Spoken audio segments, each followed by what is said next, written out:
I present the story of Deathwing.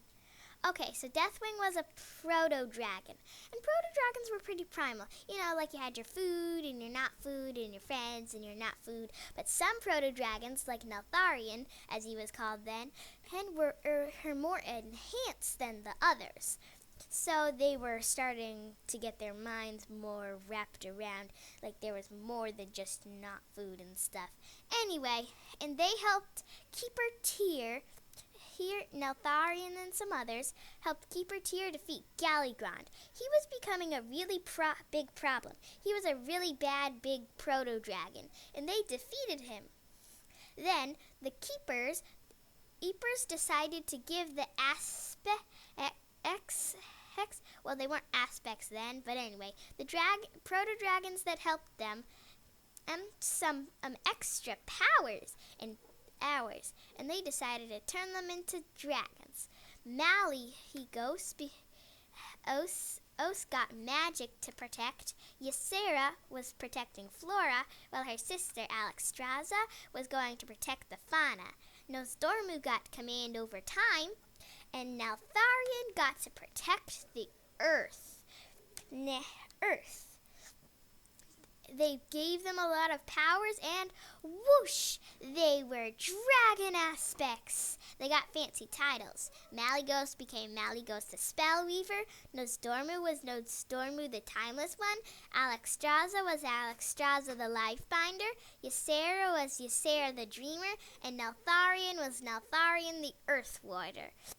But being so connected to Earth gave him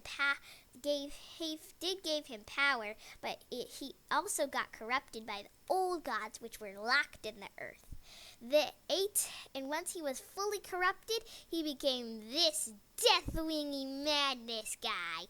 He wanted to purge the world in fire and just destroy everything. But to do that, he had to make a lot of plans. So at one time, he had a plan to make the Dragon Soul, later named the Demon Soul, but that didn't work. So he made a different plan. He disguised himself as a human and tried to marry Kalia Menethil, but that didn't work. So then he had another plan to take some eggs to Draenor, because a new world to conquer was too much for her to resist for this mad aspect. But that didn't work either.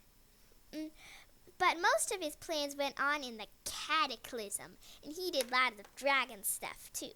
So first he sent his mate Sinestra after us. She has these birth scars because when she laid eggs mating with a mad aspect wasn't too good for anybody.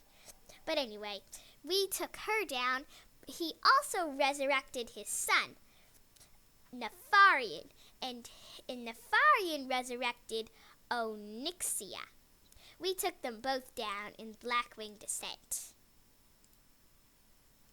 And then, in the Dragon Soul Raid, we finally could take down the Master himself, Deathwing the Destroyer. We took down all his minions that he kept in the Dragon Soul Raid. Then, finally, with Thrall and the aspects empowering the Dragon Soul, time travel version, because the first version was lost. Anyway, they used the Dragon Soul and they blasted him into the maelstrom. And we were victorious. Or so that's what we thought. N'Zoth, who was empowering Deathwing, gave him as much evil madness as he could spare, and Deathwing broke out as a bunch of giant jaws and metal plating and fiery inferno stuff, and tried to get rid of us once and for all. But we still got rid of Deathwing the Destroyer, the World Breaker, the one who woke up just to give the world a makeover for N'Zoth. Anyway, we took him down, and he was finally dead for good. And the end. That's that. We got rid of Deathwing, his black dragon flight, everything we needed to get rid of. if make sure to subscribe and hit the like button. Until next time.